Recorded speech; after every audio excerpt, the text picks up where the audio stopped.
Orain dela hilabete tapiku, behin aita bizitatzera eron nintzen, eta erakutsi zidan halako poltsaren horri alde bat. Webgune bat. Webgune bat, bai. Eta ikusi nuenean, geratu nintzen zuri. Zergatik? Automatikoki pentsatu nuelako berari ere iruzurra egin ziotela. Ikusi zenuenak antza zeukan zuri iruzurra egin zizutenen webgunearekin? Kasu honetan ez, baina hala ere, ia argi neukan iruzurra izan behar zela pila bat daudelako.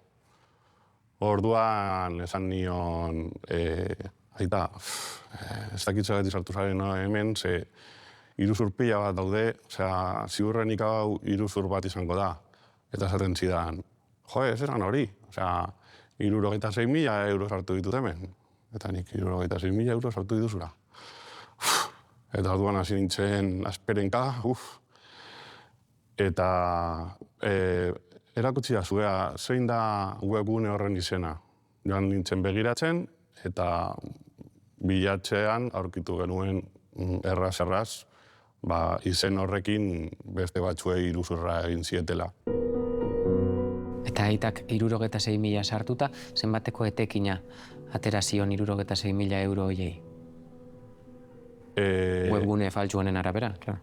Esaten zioten, 112ko etekina atera zuela 30.000 euro sartzen bazituen. Eta 30.000 euro beharrean 50.000 baziren, 16 edo alakoren bat. Baina, pantalla bat zen simulazio antzeko bat, zu nolabait engainatzeko diru hori zure eskutan dagoela pentsarazteko, baina egia esan simulazio bat baino ez da, zuk ikusteko. Zure aita adineko pertsona bat da? Bai. Baditu bere urteak? Bai. Interneten ondo manejatzen da? Ez. Pizkat bai, baina ez da ondo manejatzen, eta horretaz ere baliatzen dira. Bai, zen nola lortu zuten zure aitak inbertsio horiek, diru mugimendu horiek, internet bidez egitea? Eurak laguntzen zioten, gidatzen zioten berari. Esaten zioten, orain sartu zure bankura, orain egingo dugu ez dakizen bateko transferentzia. Eta eurak manejatzen zuten aitaren kontua transferentzia horiek egiteko. Eta aitaren burutik etzan, ez da momentu batean ere pasa iruzur baten biktima izaten ari zela aukera hori etzan pasa? Ni joan nintzenean guztiz konbentzituta zegoen dirua inbertitu zuela leku fidagarri batean. Nolabait, hurbiltasun bat lortu nahi dute zurekin.